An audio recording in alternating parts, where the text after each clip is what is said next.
Sapaan Gembala, Rabu 19 Agustus tahun 2020. Tema kita tentang harga diri. Diambil dari Kejadian 1 ayat 26 sampai dengan yang 31. Anda telah menginjak-injak harga diri saya. Sekilas saya menyaksikan kata-kata itu terlontarkan di dalam sinetron Indonesia. Kalau kita tanya apa itu harga diri? Secara sekilas harga diri adalah seberapa besar nilai yang diberikan kepada diri kita sendiri.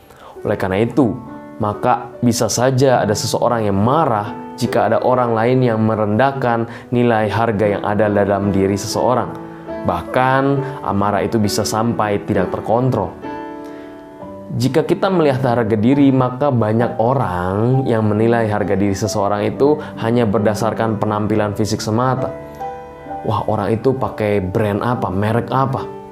Oh, seberapa besar pintarnya orang dari akademis atau non-akademis seseorang, keahlian, koneksi, dan popularitas.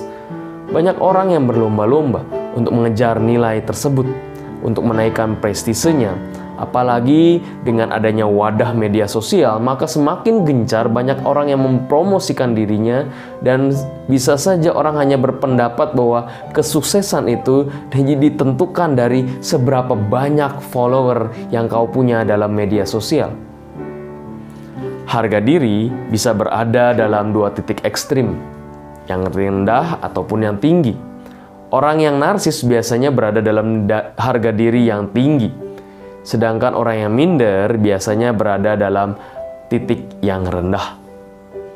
Orang yang narsis biasanya sombong, bahkan merasa bahwa orang lain di bawah dirinya, dan mungkin juga bisa merendahkan orang lain. Sedangkan orang yang minder biasanya melihat kelemahan yang ada dalam dirinya dan tidak menganggap dirinya berharga. Lalu bagaimana dengan firman Tuhan tentang harga diri? Kita harus mengingat bahwa Tuhan menciptakan manusia segambar dengan dirinya. Tentu bukan berarti muka kita sama dengan Tuhan secara fisik, tetapi karakter yang ada dalam diri manusia haruslah menggambarkan siapa itu Allah. Di dalam Kejadian, pada saat Allah menciptakan dari yang namanya gelap gulita, dalam bahasa Ibrani berarti artinya kacau balau. Dari sebuah kekacauan itu, Tuhan menata alam semesta dan menciptakan segala sesuatunya sungguh amat baik. Umat yang terkasih dalam Yesus Kristus, setiap manusia diciptakan Tuhan sungguh amat baik. Oleh karena itu, jangan sampai kita minder dengan keberadaan kita dan menganggap diri tidak berharga. Padahal Tuhan menciptakan sekali lagi sungguh amat baik. Allah melihat kita begitu berharga di matanya, sehingga Ia rela memberikan anaknya yang tunggal untuk mati bagi kita, umat manusia.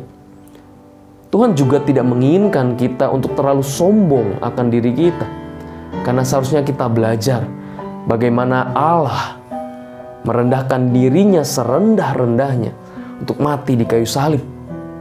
Oleh karena itu, marilah kita belajar untuk terus belajar bagaimana kita menghargai diri kita sendiri, tapi juga jangan sampai kita terjebak dalam kesombongan akan diri kita.